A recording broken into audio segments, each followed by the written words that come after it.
Semana passada, decisões de política monetária, tanto no Brasil quanto nos Estados Unidos, conforme o mercado já estava esperando. No Brasil, o fim do ciclo de elevação da Selic em 13,75. O Banco Central levantou o cartão amarelo para os investidores, para os economistas, falando: olha, não fiquem apostando que a gente vai sair cortando a Selic já no início de 2023. A gente ainda está considerando nesse momento que a gente pode voltar a elevar a taxa de juros por aqui. Então isso serviu como um cartão amarelo para ponderar um pouco as apostas do mercado de que esse corte dos juros no Brasil não vai acontecer tão cedo, porque tem uma incerteza em relação ao futuro da inflação por aqui em 2023, se vai ter retorno dos tributos em cima dos combustíveis, os tributos federais ou não, e até mesmo como que vai estar a inflação de serviços, porque se a gente tem aí uma atividade econômica aquecida no ano de 2022, é por conta do setor de serviços e isso acaba trazendo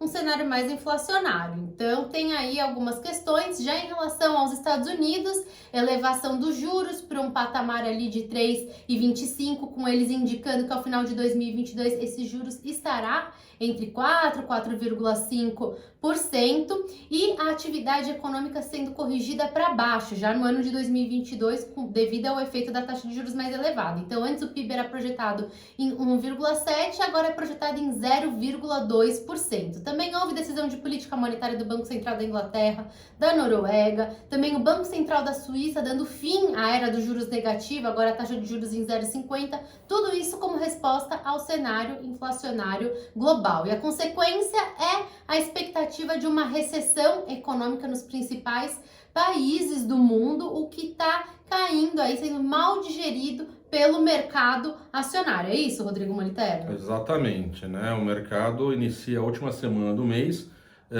muito indigesto, né? Então acho que o cenário externo é o que está contaminando aí todos os mercados. Você ponderou bastante a questão dos juros lá de fora, a questão principalmente da Inglaterra, do pacote fiscal que não foi bem visto pelo mercado. Então, entre parênteses, vou até fazer uma observação desse pacote fiscal para quem não sabe o que é. Lá no Reino Unido, eles anunciaram um corte de imposto e aí tem também a expectativa de que eles possam colocar dinheiro na mão da população e no meio dessa desaceleração da atividade econômica, aumentar o endividamento no Reino Unido não está sendo bem visto. A Libra atingiu a mínima em relação ao dólar. Fecha parênteses. Exatamente. E então a gente aqui inicia a semana não diferente do exterior, né? Inicia a semana nessa tendência aí de realização, mercado mais avesso aí a risco. Então muito dos ativos que a gente viu ao longo do mês terem uma bela de uma recuperação, nosso mercado chegou aí lá próximo lá dos seus 114, 115 mil pontos,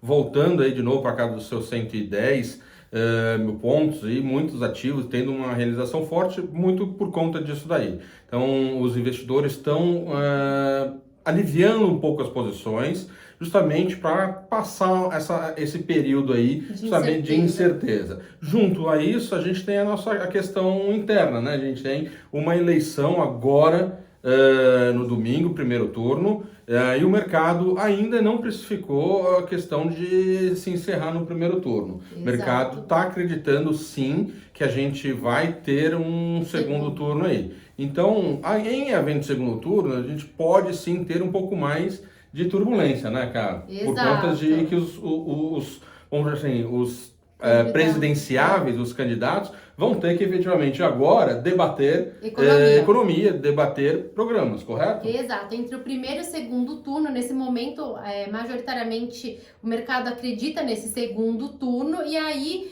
com os dois candidatos, né, aumentando, acentuando a polarização, provavelmente eles vão ser mais pressionados a falar sobre as pautas econômicas e isso pode ter uma repercussão maior dentro do mercado financeiro. Então, entre o primeiro e um eventual segundo turno, o mercado pode sofrer aí solavancos maiores por conta dessas discussões das pautas econômicas. Então, esse é um ponto de observação e de atenção.